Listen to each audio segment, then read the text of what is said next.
Okay, magandang hapon, magandang umaga, magandang tanghali sa ating lahat. Again, this is your friend and your coach dito sa IMG, CEO J. Mark Anuta. So a little information about me. So I'm 25 years old. Dati po akong seaman and I'm also a licensed marine officer. But right now, I'm already a licensed financial planner and CEO Marketing Director of International Marketing Group and a 101% Kaiser believer. Okay? So sino nga ba si Kaiser? Kaiser is a 3-in-1 ultimate Kaiser health builder na meron siyang healthcare, meron siyang life insurance, and at the same time, meron pa siyang savings. Kaya nga sabi ng ating brand ambassadress na si Sharon Cuneta, kahit maputi na ang buhok mo, may Kaiser pa rin sa tabi mo. Because Kaiser is the only long-term care provider in the Philippines that can take care of you from age 10 up to age 100 years old. Okay? So bakit ba natin kailangan ng Kaiser? So bakit ba natin kailangan ng Kaiser? Well, kailangan natin ng Kaiser because ang Kaiser yung magbi-build ng ating solid financial foundation. Jay, ano naman yung solid financial foundation na yan? Ngayon ko lang narinig yan. Ang solid financial foundation ay ito yung tamang pagkasunod-sunod ng pagbi-build ng ating kapirahan, ng ating financial future. Of course, maraming investment. Mga bahay, real estate, lupa, etc. But we need to understand na yung mga investment na yon, meron siyang proper sequence. At yung proper sequence na yon, ito yon yung ating Kaiser Ultimate Health Builder na tutulong no, na mag-build ng ating solid financial foundation. Sa solid financial foundation, yung pinakaunang pundasyon, kasi para kang nagbi-build ng bahay nito eh. Pag nag-build tayo ng bahay, syempre yung sahig, yung pundasyon yung uunahin natin. Pag nag-build ka ng bahay, yung pinakaunang pundasyon is proper healthcare protection. Jay, bakit healthcare yung dapat mauna? Because maraming mga Filipinos na ang cause ng bankruptcy is medical problem or medical cost, medical expenses. Bakit? Napakamahal magkasakit.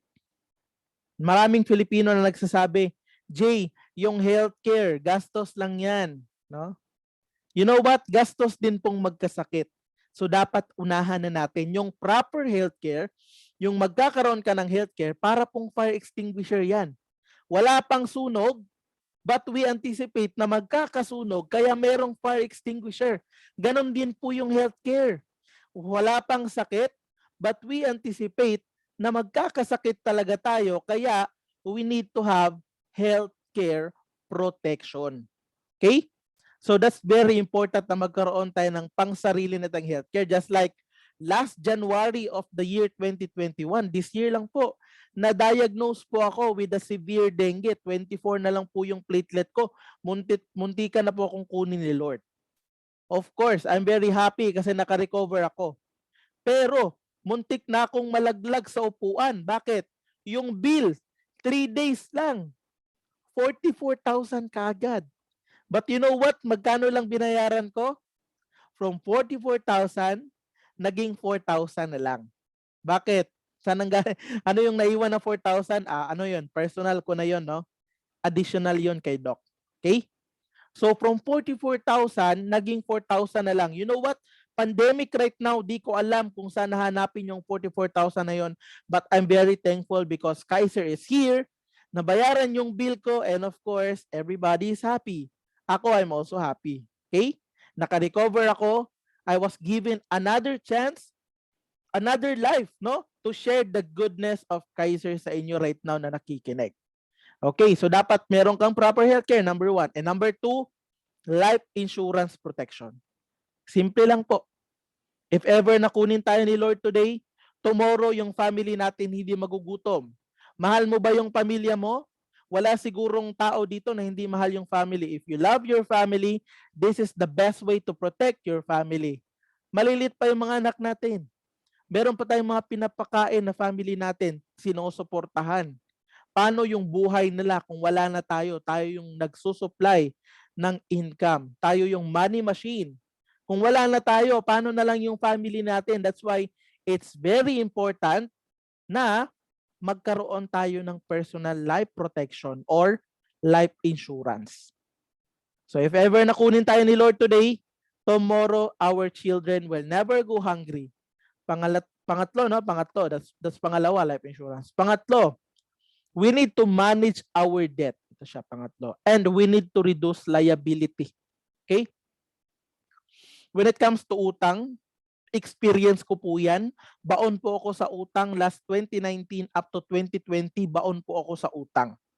First quarter 2020, nasa 300,000 plus po yung utang ko at mahirap pong makatulog pag maraming utang. So that's why we need to reduce our debts. Pag meron kang income, kailangan magbayad ng utang. Okay? Reduce natin yung mga credit card costs and other debts, no, na nagkakaroon ng interest. Okay? And at the same time, dapat meron kang emergency fund. Ano ba yung emergency fund, Jay? Emergency fund, at least 3 to 6 months, no? 3 to 6 months, no? 6 months of your income, dapat meron kang savings sa bank. Okay, no? Na anytime magka-emergency man, mabilis mong makukuha. Example, nag-earn ka ng 10,000 per month. So dapat meron kang at least 60,000 sa bangko. Bakit? Yung pandemic, alam ba natin na darating? Hindi. Kaya nga dapat meron tayong emergency fund. Bakit? Yung emergency, hindi nagpapaalam yan na darating siya today, tomorrow, or mamaya because emergency. Emergency nga eh. Hindi natin alam kung kailan. And at the same time, lastly na i-build mo is yung savings tsaka investment. G, parang baliktad ah. Bakit late no or last na yung savings tsaka investment? Well, you need to understand na pag inuna mo yung savings, inuna mo yung investment, mga lupa, bahay, kotse, if ever na magkasakit ka, yung mga investment na yon may hila yon pababa. Bakit? Kailangan pambayad sa ospital eh. So yung mga lupa na yon, mabibenta yon if ever na medyo malaki yung bill sa ospital. So that's why guguho yung financial foundation mo. Guguho siya, no? So that's why we need to follow this proper sequence. Alam nyo maganda? Bakit? Yung Kaiser, 3-in-1 na siya. Yung tatlo dito na napaka-importante na siyang mahirap gawin, nasa Kaiser na in just a single plan, in just a single savings program, 3-in-1 na siya. Okay? Yung Kaiser, meron siyang healthcare kasi healthcare naman talaga yung Kaiser. Yung Kaiser, meron siyang life insurance protection and at the same time, yung Kaiser, meron siyang savings and investment. Excited ka bang malaman? Well, keep watching because in a short time, no? In a short manner of time, explain ko sa iyo kung gaano ba talaga kaganda at kung gaano kaimportante yung Kaiser para sa atin. Okay? So, tandaan nyo yan ha, in building solid financial foundation, ito yung tamang pagkasunod-sunod. So, sino nga ba si Kaiser? Well, Kaiser is duly accredited by the Department of Health with the Securities and Exchange Commission. That was June 8, 2004 na na-recognize si Kaiser as a healthcare provider with an authorized capital stock of 160 million. Alam niyo po ba yung requirement lang ng SEC is 100 to 140 million? At yung requirement na yun, nilagpasan pa yung minimum requirement ng SEC, nilagpasan ni Kaiser. So you can say that this company is good and this company is credible dahil at the same time, this company is also accredited by the Insurance Commission. Well, this is very important. This company is accredited by the Insurance Commission as well with the Insurance Commission license number HMO-2017-04-R. So whatever happens, this company is very credible and of course, no, there's a government backing it, government agency, just like with the Insurance Commission. And the medical director of Kaiser, who is Dr. Leia Uy Yolo, is an active officer as well of PAMOC or the Philippine Association of Health Maintenance Organization Companies in the Philippines. So PAMOK, organisasyon yan ng mga HMO or mga health card, no, sa buong Pilipinas. Okay? So Kaiser natin, we have different offices all over the Philippines. But of course, mga accredited hospital natin, Kaiser, marami din all over the Philippines. And right now, it's a very good news. Bakit? Kaiser po is nakipag-partner na sa mga Robinson and SM malls. Kung merong Robinson and SM malls na malapit sa inyo, then of course, be thankful because Kaiser will be expanding there. Okay? Right now, na-stop lang yung work because of the COVID-19 pandemic. So Kaiser clients, you will know that the company is good and the company is credible through its clients. Of course, yung Kaiser, meron siyang corporate accounts. So corporate accounts, government corporate accounts. House of Senate, Kaiser po gamit dyan. Supreme Court, Kaiser po gamit dyan. Court of Appeals, yes po. PISA or PEZA, and of course, the Philippine Coast Guard, the PCG. And other government agencies na, of course, no, hindi natin masulat yan sa sobrang dami. And other private companies that we cannot disclose because that is against the law. Of course, no, we cannot disclose no private no for private companies. So ano ba yung talagang ino-offer ni Kaiser J? Ano ba talaga yung binibigay niya na solusyon sa atin? Well, right now nakikinig ka, meron tayong dalawang problema eh. Merong dalawang pwedeng mangyari sa atin. That's why sa word na life, nakita nyo yung word na life dyan, yung life, merong if yan sa gitna. Bakit? Letter A, what if I die too soon? What if kunin ako ni Lord ng maaga? Or letter B, what if I live too long? Okay? Sa letter A, what if I die too soon? What if kunin ako ni Lord ng maaga? Paano yung family ko? Yung anak ko maliit pa, nag-aaral pa. What would happen to my family if kunin ako ni Lord ng maaga? You need to ask yourself right now. That's why, ang Kaiser, maganda kasi meron siyang solusyon para dyan sa ating letter A na problem. You know what? Kaiser has life insurance. Life insurance, yan po yung gamot. If ever nakunin tayo ng maaga ni Lord, merong papalit sa income natin. Instant cash, instant money kumbaga. Na hindi magugutom, hindi dilat yung mata ng mga anak at yung family natin pag kinuha tayo ni Lord, kung tayo pa man din yung breadwinner. Just like me, I'm the breadwinner of my family as well. Or what if letter V, letter B, what if I live too long? So what if mabuhay ako na mahaba? Of course, we love that. I like that, no, na mabuhay tayo ng mahaba because life is good. And we need to enjoy life. But the problem is, during our retirement days, our golden years, 60 plus or 50 plus pataas, doon tayo nagkakaproblema. Bakit? Hindi na po tayo pwedeng ma-employ or hindi na po tayo pwedeng magtrabaho. What does it mean? Wala na po tayong source of income. At hindi po ibig sabihin na pag-retire na tayo, hindi na tayo kailangan kumain. Of course, kakain pa tayo. Kung meron tayong pinapaaral, papaaral pa natin. 'Di ba? Kung meron tayong binabayaran ng mga utang, babayaran pa natin. That's why it's very important that if ever man, of course, we love na mabuhay tayo na mahaba, meron tayong solusyon diyan. Kaiser po, merong solusyon diyan. Dalawa. First is healthcare. Bakit? Because Kaiser, healthcare siya na can take care of you until 100 years old in your golden years. Yun yung importante kasi kung kailan tayo tumanda, doon naglabasan yung mga pangmayaman na sakit. And of course, investment. Bakit? Kailangan natin ng pera, ng funds to sustain our living in our retirement age. Jay, kailangan ko na ba talaga ng ganyan? Bata pa ako? Well, to tell you honestly, if narinig mo lang yung mga person, mga OFW na 60 plus na nakausap ko na hindi na pwedeng kumuha ng Kaiser, most probably, you will say the same thing later on. Anong sabi nila? Sana nalaman ko to nung bata pa ako.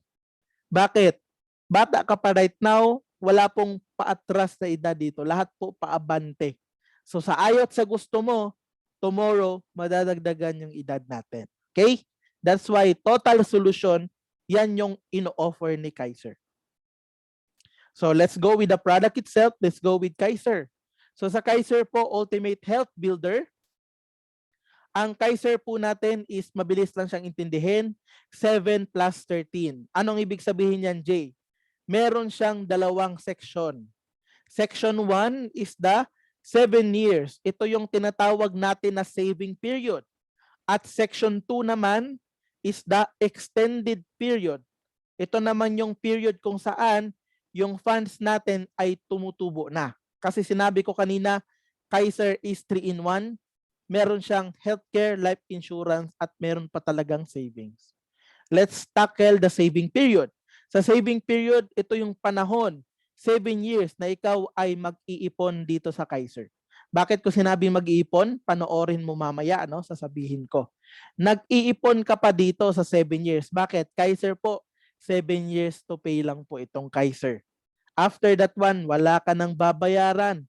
And Kaiser can take care of you until 100 years old.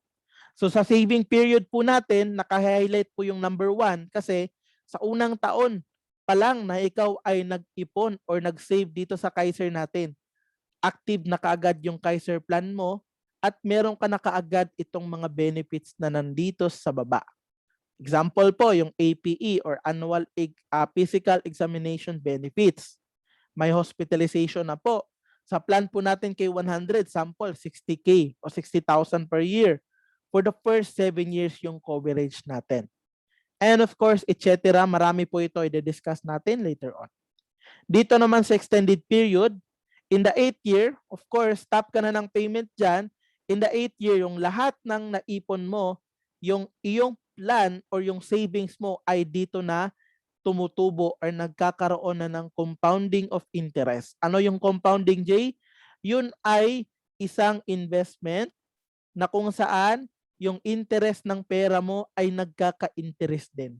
Meaning, tumutubo yung funds mo. So dito sa extended period, same pa rin yung benefits. Of course, meron siyang pinagkaiba because dito sa extended period, in the 8th year onwards, pwede ka na ng outpatient. Yung mga consultation check-up, maternity, pre-existing illnesses, and of course, dreaded diseases. And of course, your funds will start to grow 10% yearly compounding interest and so on and so forth na i-discuss natin later on.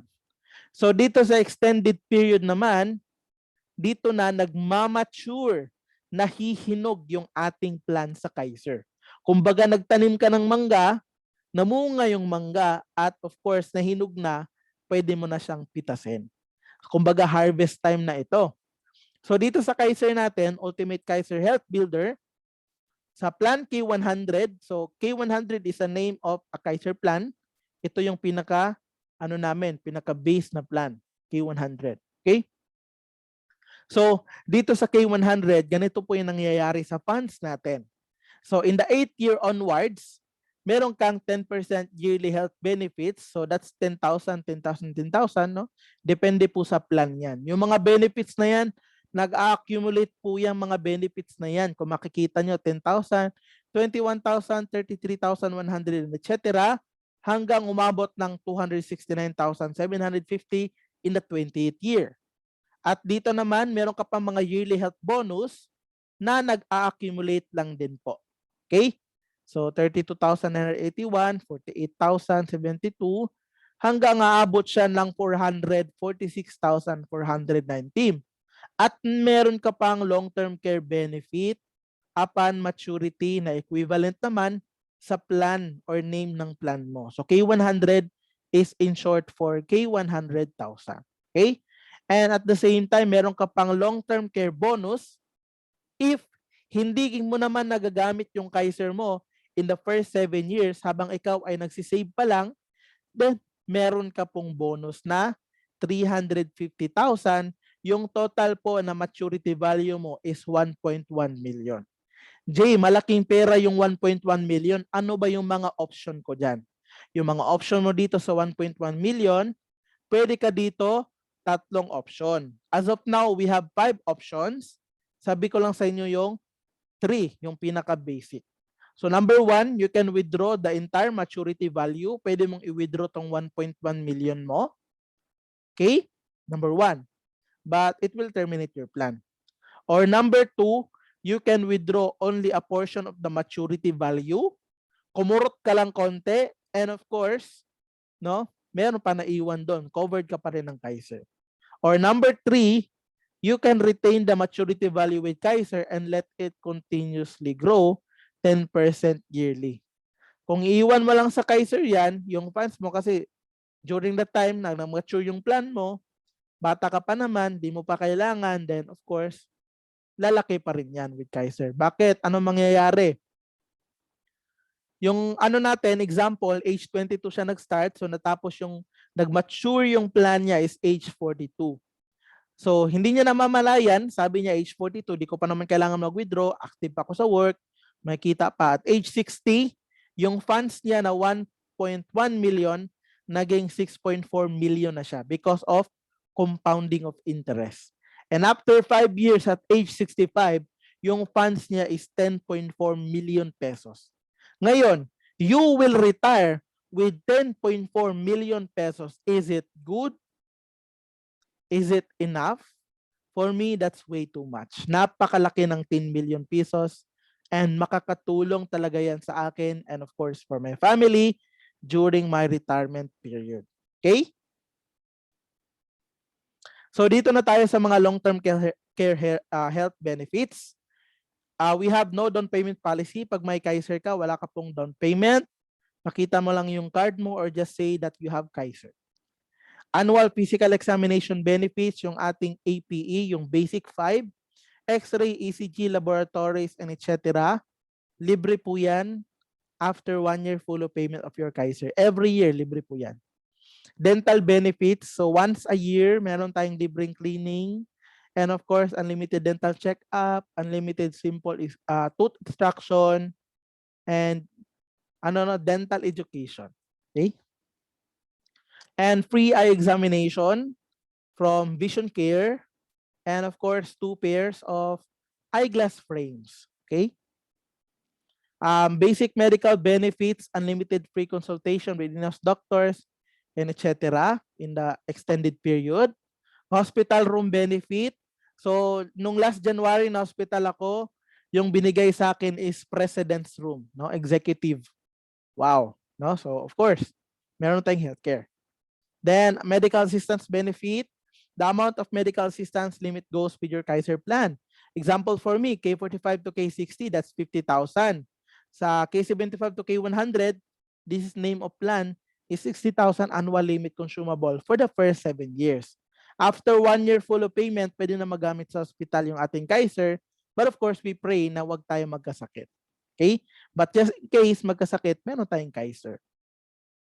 Then of course, special and extended benefits, we have MRI and other medical procedures na pwede magamit yung Kaiser natin.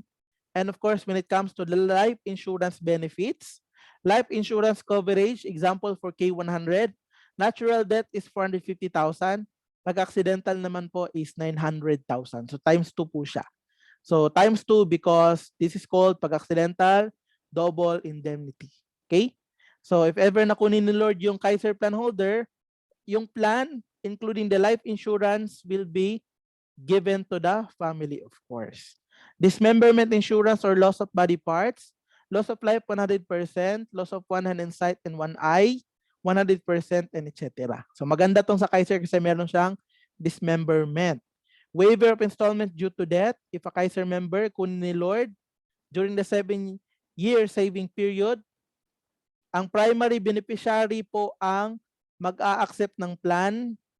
If ever naman po na 2 years lang nakapag-pay or 1 year lang nakapag-ipon si plan holder, magiging fully paid na po yung plan, wala na pong babayaran. Okay?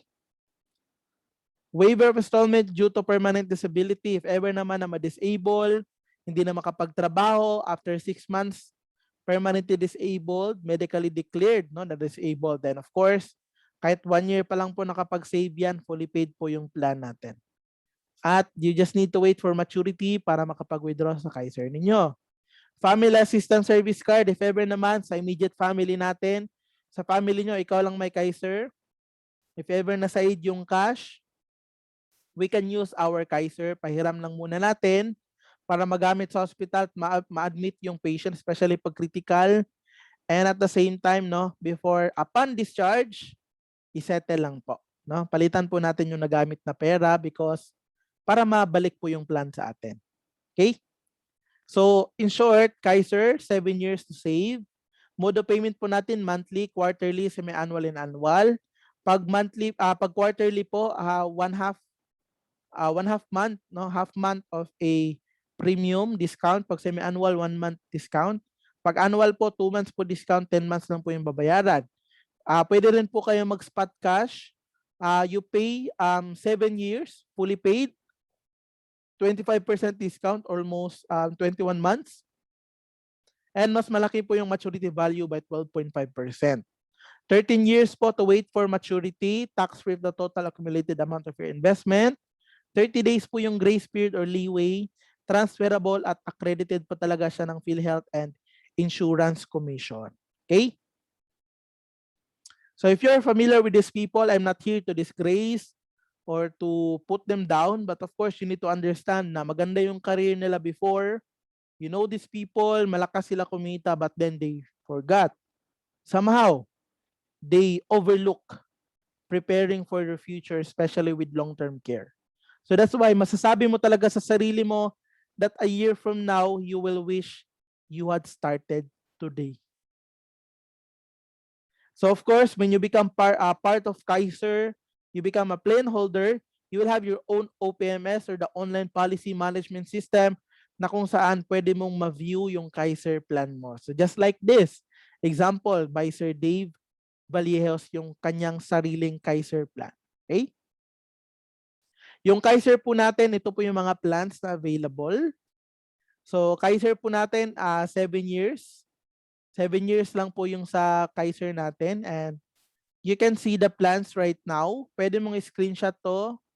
And of course, isend mo, no, sa nag-invite sa'yo or to the person who send this video to you para maka-choose ka ng plan at matulungan ka niya. How to get started with your own Kaiser Healthcare Plan. Okay?